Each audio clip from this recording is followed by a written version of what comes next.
Okay, so now we are going to look at different types of extrema, how to find them, and how to test to make sure that we have the right kind, the kind that we want to find. This video is about local extrema. The next video will be about global extrema. The tests are a little bit different, and the way that we find our candidates are slightly different between the two. So let's take a look. For local extrema, remember that these are the ones that are the high or low points in a neighborhood. Just a small area around the high or the low point. And the way that we find our critical values are to set f prime of x equals 0 and find where f prime of x does not exist, if there are any points like that. So let's look at an example. Okay, I've got the function y equals x times x minus 3 to the 2/3.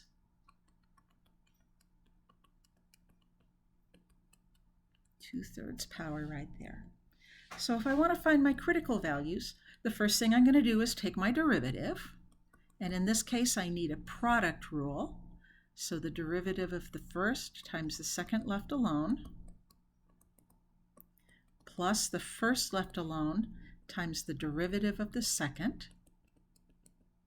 And 2/3 minus 1 is 2/3 minus 3/3 is negative 1/3.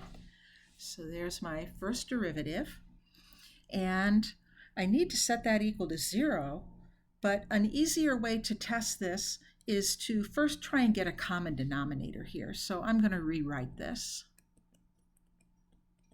X minus 3 to the 2/3 plus 2x over 3 times x minus 3 to the 1/3.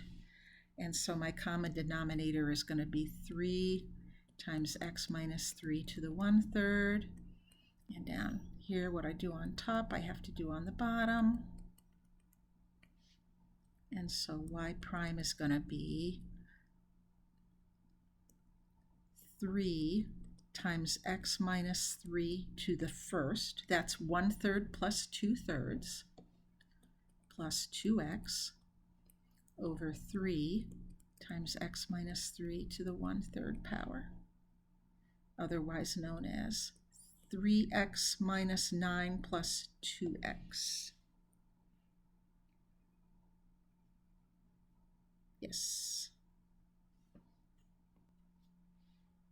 And when we simplify that out, that's 3x minus 9 plus 2x over 3 times x minus 3 to the 1/2, otherwise known as 5x minus 9 over 3 times x minus 3 to the 1/3 power. This should be 1/3. These should all be 1/3 power, but that's really not important for what we need right now, and that is we want to set this equal to 0, and we want to find out where it doesn't exist. So I'll meet you on the next slide. So we're solving 5x minus 9 over 3 times x minus 3 to the 1/3 power equals 0. And that's the same as just solving the top equals 0. 5x equals 9, x equals 9/5. That's one possibility for an extremum. I also want to see where this does not exist.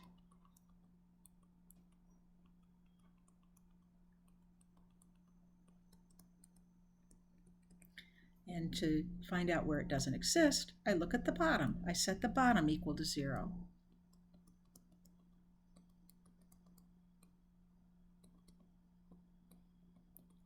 And that gives me x equals 3. So those are my candidates for extrema right there, 9/5 and 3. So how am I going to tell? Have I got a max, a min? What's going on with these two values? There are two ways to test. I'm going to show you the first way, and then in the next example, I'll show you the second way. So the first way is called the first derivative line test. And to do the first derivative line test, take a number line, You plot your critical values on it. So I'm going to plot 9/5, and I'm going to plot 3. And then you test to see where the first derivative is positive or negative. Let me write this out a little bit more clear. I'm going to put that in like that. So we're looking at 5x minus 9 over 3 times x minus 3 to the 1/3. So if I pick a number smaller than 9/5, for example, 0 is a really easy number that's smaller than 9/5, and if I plug it in here, the top gives me a minus 9, which is a negative, and the bottom gives me a 3 times a negative raised to the 1/3 power. So the cube root of a negative is still a negative, so I have a negative divided by a negative altogether, which is a positive. Tells me the graph is going up. I'm plugging into f prime here. Now I pick a number between 9/5 and 3. For example, I'm going to pick 1. If I put 1 into this, okay, 5 times 1 minus 9 is still a negative. Oh, excuse me, 1 is actually smaller than 9/5. So let me pick 2. If I put 2 into this, 5 times 2 is 10, and 10 minus 9 is 1, so I have a positive on the top. And if I put 2 into the bottom, I get 3 times the cube root of negative 1. Cube root of negative is still a negative, so that's negative. So here the graph is decreasing. Oh, I have a max right here. All right, now we'll take a number that's bigger than 3. So I might take 10. That's an easy one to check. 5 times 10 is 50. 50 minus 9 is still a positive number. And on the bottom, I have 3 times 10 minus 3 is 7. Cube root of 7, that's still positive. So that's a positive, tells me the graph is going up. So right here I have a min. Okay.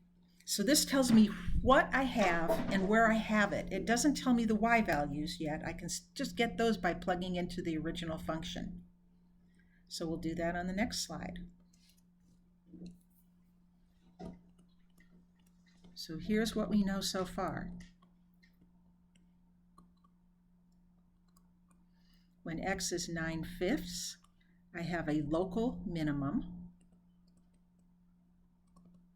When x is 3, let's come back to this. Oh no, I have a local maximum.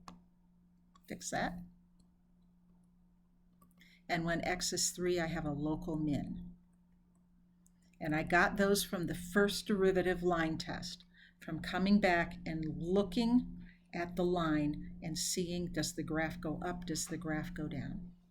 I still need to find the y values. I'm going to put these into the original function, which was x times x minus 3 to the 2/3 power. So I'm going to have 9/5 times 9/5 minus 15/5 to the 2/3 power. So let's see, 9 minus 15 is 6, whatever I get from that. And then here I'm going to have 3 times x minus 3 to the 2/3 power, which is 0.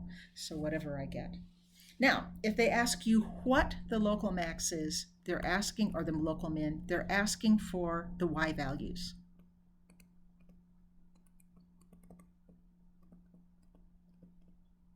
If they're asking where or when, they're asking for x values.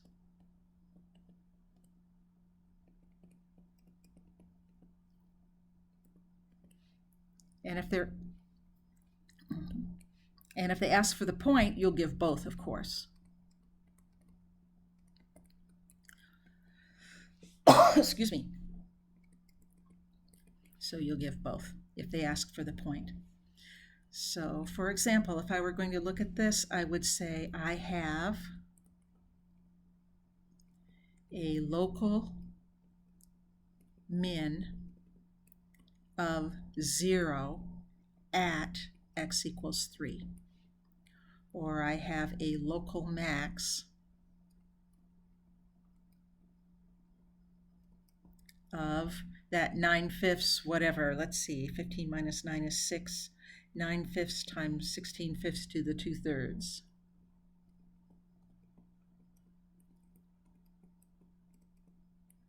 At x equals 9/5. Okay, so what means y value, where means x value. Let's real quickly, I'm going to pull up Desmos. Let's take a look at that graph. It's a pretty cool graph.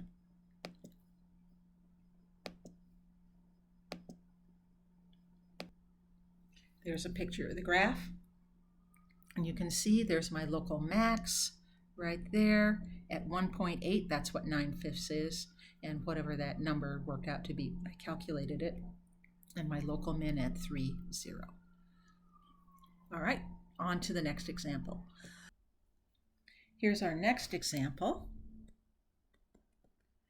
E to the negative x squared plus 4, and we're looking for local extrema.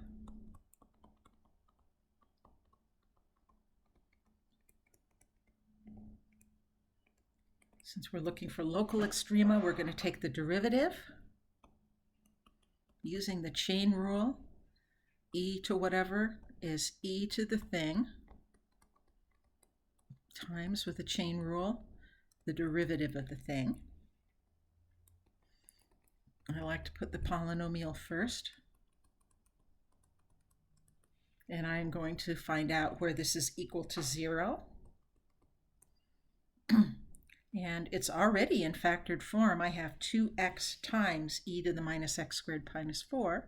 So I'll set negative 2x equals 0, and that gives me x equals 0. And I'll set e to the negative x squared plus 4 equals 0. And as we've discussed before, this one has no solution. So I only have one critical value here.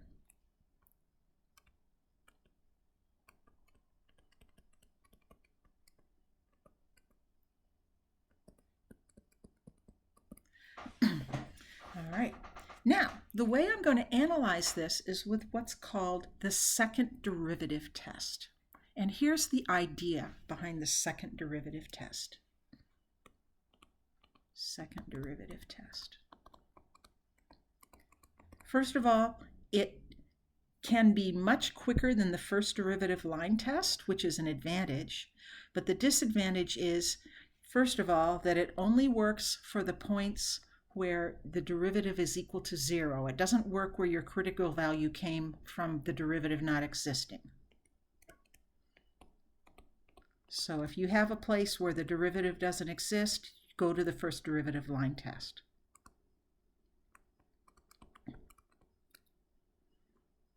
Okay. Doesn't always work.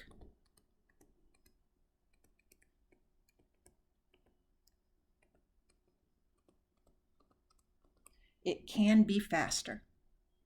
Okay. So here's the idea. Suppose I have a graph and I know that f prime equals 0. So that tells me I have a point on the graph that has a horizontal tangent. And if I look at f double prime, if f double prime happens to be positive right there, that means that the graph wants to hug upwards. So these little sides go up. It's concave up. And that's a min. A min. Okay, it's opposite from what you would expect. If somebody didn't know calculus and you asked them, they would probably say that that would be a max because of the positive, but it's a min because the f double prime tells you about the concavity. And the same idea the other way around. If f prime is equal to 0, you have a horizontal tangent. And if f double prime is negative, means the graph is concave down, it wants to hug downwards. So you have a max right there. So you can see if you can get the second derivative quickly, and if it works, it just works. But there's one other situation. If f prime is equal to 0 and f double prime is also equal to 0, then the test is inconclusive. It could be a max, it could be a min, or it could be neither one. And we'll look at some examples.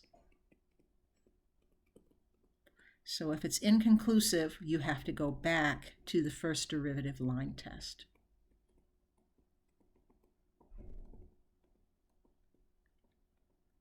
So when this test works, it's very, very fast and very, very nice, but it doesn't always work. Let's apply this now to our example that we had. So our function was y equals e to the minus x squared plus 4. Our derivative was negative 2x times e to the minus x squared plus 4. We know our critical value is x equals 0.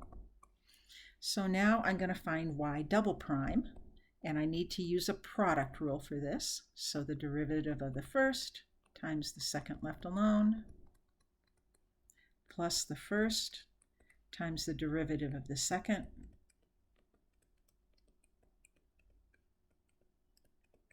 and I'll clean this up a little bit.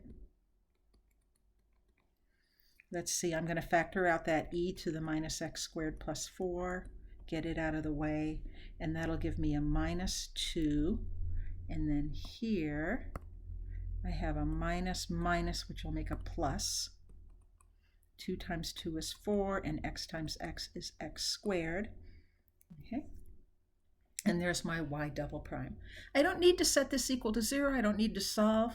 I don't need to do anything. All I need to do is plug in x equals 0 into y double prime. So I could have done that even before the last step where I cleaned up, but it just is a lot easier to work with if I clean it up a little bit. So you'll clean it up as much as you need to be able to evaluate, do I have a positive or a negative when you plug in. So when I plug x equals 0 into y double prime, I'm going to get y double prime is e to the 4, 0 plus 4, times negative 2 plus 0, and that's a negative. So here's what this tells me. F prime is equal to 0, horizontal tangent. Y prime is negative, concave down. I have a max at x equals 0. And let's look at that. I'll pull up Desmos. Okay, e raised to the negative x squared plus 4. Oh, look at that. Let's pull this down a little bit and see if we can take a look. Oh my gosh, look how tall that is. Let's see if we can shrink it down. Yep, there's my max right there. It's way up there, whatever that happens to be. And again, if I had to answer this, I would say max of e to the negative 0 squared plus 4, well, that's e to the 4th, of e to the 4th at x equals 0. So the max is e to the 4th, and the max occurs at x equals 0.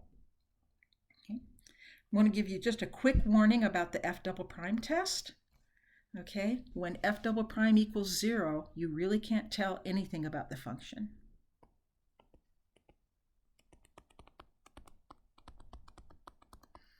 And I'm going to look at 3 examples. I'm going to look at y equals x cubed, y equals x to the 4th, and y equals negative x to the 4th. Here, y prime equals 3x squared, and my critical value would be x equals 0, if I set that equal to 0. Y double prime is 6x, and if I plug x equal to 0, that I get 0. Y equals x to the 4th, let's look at that. Y prime is 4x cubed. My critical value is x equals 0. Y double prime is 12x squared. And when I plug my critical value in, I get 0. And over here, y prime is negative 4x cubed. If I set that equal to 0, I get a critical value of x equals 0. Y double prime is negative 12x squared. When I plug 0 in there, I get a 0. These graphs all have different behaviors. X cubed looks like this. X to the 4th looks like this, and negative x to the fourth looks like that. So we have a max here, we have a min here, and we have a neither one here. All that this is telling you is that the tangent right there is horizontal. It's like a little resting spot. Graph doesn't change direction at all in that case. That's it for local extrema. I'll meet you in the next video when we talk about global extrema.